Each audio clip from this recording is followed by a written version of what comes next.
Welcome to The Explainer. Today, we're jumping right into topic 52, English as an international language, expansion, variety, and diversity. You know, it's this incredibly fascinating paradox right at the heart of how we communicate.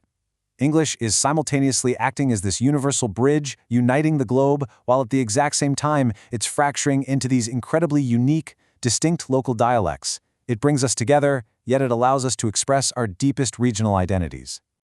Okay, let's look at the sheer scale of this phenomenon for a second. We're talking about over 1.5 billion people using English worldwide. 1.5 billion! It's literally the undeniable operating system of modern international communication. Whether it's a German executive chatting with a Japanese business partner or a scholar sharing research across continents, English is the primary vehicle making those connections happen. But here's where it gets really interesting.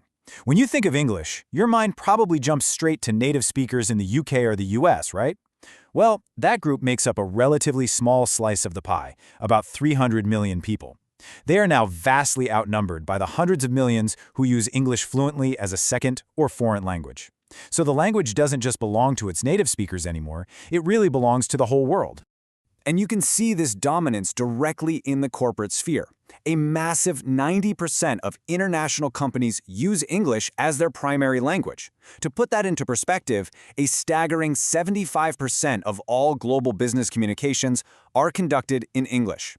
It's the language of boardrooms, international diplomacy, air traffic control, and global science. It's everywhere. Section 1. The history of expansion. How did we get here? To understand this totally unprecedented global status, we have to look back at the historical trajectory of the British Empire. Tracing the timeline, we can actually see the language systematically enlarging its sphere of activity over 4 centuries. Now, it wasn't always some consciously planned program. It starts in 1600, with the East India Company establishing a massive presence in India. Then we get the early 1600s settlements in Jamestown and Plymouth in North America.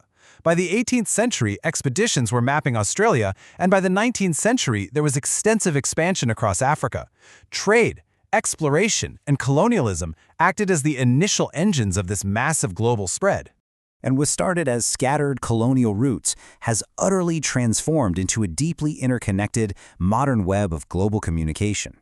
English laid the foundation, sure, but the modern technological and industrial achievements of the 20th century really wove those threads into the tightly bound, networked globe we live in today. Moving on to Section 2. A hybrid flexible language. The mechanics of global English. Now, the crucial point is that English didn't just spread by force or economic might. It was basically built for global export. For new learners, it actually offers some incredibly welcoming practical assets. The grammar is largely flexible, with minimal word endings compared to a lot of other languages. It's morphologically fluid, meaning you can easily turn a noun into a verb. Think about texting a friend or Googling an answer. And unlike many other European languages, English nouns don't require you to memorize arbitrary masculine, feminine, or neuter articles. Gender is determined by meaning, which makes it a whole lot easier to pick up. Furthermore, English is a true linguistic hybrid. Just look at the breakdown. Nearly 80% of its vocabulary is actually borrowed from foreign roots. 80%! We're talking Celtic, Germanic, Scandinavian, Dutch, and Romance languages like Latin, French, and Spanish. Because it is shamelessly borrowed from everywhere, it shares words with almost every language in Europe. That makes it a familiar puzzle for millions of learners right out of the gate. Section 3. The 3 circles model. What does it look like now? To map out how we actually use the language today, linguist Braj Kachru developed the World Englishes paradigm. This model completely challenges the old, rigid idea of a single correct English, like standard British or American English. Instead, it celebrates a diverse circle of interconnected, highly legitimate regional varieties. The framework basically separates the language into 3 expanding layers. First, you have the inner circle. These are the places providing traditional native norms, like the UK, the USA, and Australia. Then comes the outer circle, places where English is an immensely important second language, often tied to a colonial history, like India and Nigeria. Finally, the expanding circle represents countries where English is taught primarily as a foreign language for international communications, like China and Japan. Though it's worth keeping in mind that these boundaries are becoming increasingly fluid every single day. And that fluidity is definitely most visible in professional and international settings. Take a busy airport terminal, for example. In high-stakes spaces like this, we see the rise of a phenomenon known as English as a lingua franca, or ELF. ELF is such an incredibly practical approach. Think about it. When a Brazilian pilot and a Japanese air traffic controller are speaking English, they aren't worried about sounding like Shakespeare, right?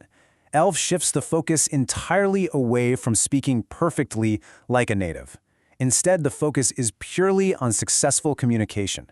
It often means simplifying certain grammatical features to make absolutely sure everyone understands each other safely and efficiently. The goal is connection, not perfection. But what happens when the language settles into a region for centuries? Well, India is a perfect example.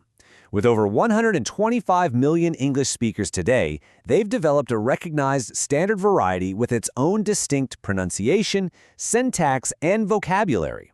For instance, you might hear the word billies used for dollars. Now, purists might balk, but it's not incorrect. It's a dynamic, living example of local adaptation to a brand new cultural context. Which brings us to Section 4, Revitalization or Deterioration, the Future of Global English. We are currently watching a fascinating tension shape the future of the language. It's a constant push and pull. On one side of the scale, we have standardization. Pressures from global mass media, corporate language policies, and standardized educational testing absolutely demand a unified, mutually intelligible code. If we want to do business globally, we need to understand each other. But on the exact opposite side, we have localization. Local populations fiercely protect and adapt the language to reflect their own cultural identities. Local idioms show remarkable resilience, which proves that language isn't just a tool for business. It's a fundamental expression of who we are. So how do we view this objectively? Well, on one hand, traditional purists fear what they call deterioration. They worry about the loss of standard forms and fear the language might break down into disconnected pigeons, simplified mixed languages. They worry it might essentially lose its power to unite us. But on the other hand, modern linguists argue for revitalization. They look at new digital adaptations, hybrid varieties, and fresh vocabulary as definitive proof that English isn't dying at all. It's thriving. It's a highly dynamic, living language. One scholar summed this up perfectly, noting that the 20th century has been as creative in word-making as the 16th century was. I mean, just as Shakespeare's era exploded with new words, our modern digital era is doing the exact same thing. Groups invent new usages as a sort of insider code to distinguish members from outsiders, forging powerful community bonds. It just reminds us that language is always a work in progress, constantly being remade by the actual people who use it every single day. So I'll leave you with this thought to ponder as we wrap up this explainer. As English continues its totally unprecedented reign as the global lingua franca, what does the future actually hold? Will the incredibly powerful forces of standardization, technology, and international business keep it united at its core? Or, much like Latin centuries before it, is it ultimately destined to fracture and diversify into 100 brand new, mutually unintelligible languages? It is an absolutely fascinating balance to watch unfold. Thanks for joining me for this explainer, and keep an ear out for the changing voices around you.